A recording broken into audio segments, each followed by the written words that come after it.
Chilli egg செய்கிறதுக்கு ஒரு 5 முட்டை வந்து வேக வைக்கணும். அது வந்து தண்ணி வந்து அது மூழ்கிற அளவுக்கு தண்ணி ஊற்றி அதை வந்து பாயில் பண்ணணும். ஒரு 10 மினிட்ஸ் பாயில் பண்ணணும். நல்லா மூடி வச்சுட்டு நல்லா பாயில் பண்ணணும். நல்லா கொதி வந்தோடனே ஸ்டவ் ஆஃப் பண்ணிவிட்டு அந்த தண்ணியிலேயே அந்த முட்டை வந்து இருக்கணும்.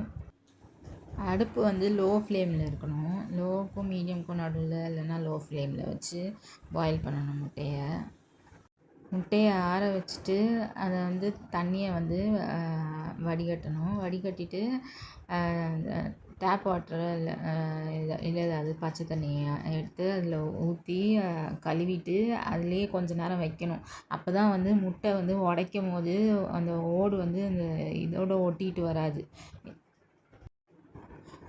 1 ஸ்பூன் சில்லி பவுடரு, 1/2 ஸ்பூன் வந்து சால்ட்டு ஆட் பண்ணணும். சால்ட்டு வந்து தேவையான அளவு தான். சால்ட்டு பத்தலைன்னா கூட அப்புறம் ஆட் பண்ணிக்கலாம். இது ரெண்டுத்தையும் இப்படி போட்டு தண்ணியை வந்து லைட்டாக தண்ணி ஊற்றி அதை வந்து கரைக்கணும். அதாவது ஒரு கிரேவி ஃபார்மில் இருக்கிற மாதிரி, ரொம்ப தண்ணியாக இல்லை, லைட்டாக ஒரு கிரேவி ஃபார்மில் இருக்கிற மாதிரி அதை வந்து கரைக்கணும்.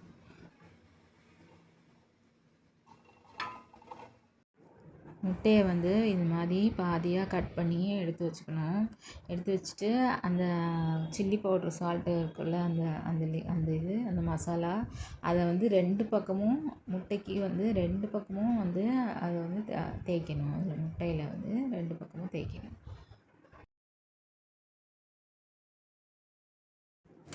கடாயில் வந்து ஒரு 3 ஸ்பூன் எண்ணெய் ஊற்றிக்கிட்டு, எண்ணெய் காஞ்சோடனே முட்டையை வந்து திருப்பி போடணும். திருப்பி அப்படியே அது மேலே அப்படி வைக்கணும். அதில் எண்ணெயில் வந்து இந்த மாதிரி வைக்கணும்.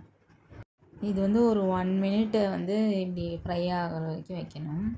1 மினிட் கழிச்சு முட்டையை வந்து திருப்பி போடணும். இப்படி உடையாமல் அப்படியே பார்த்து இதுவாக கேர்ஃபுல்லாக எடுத்து இந்த மாதிரி திருப்பி போடணும்.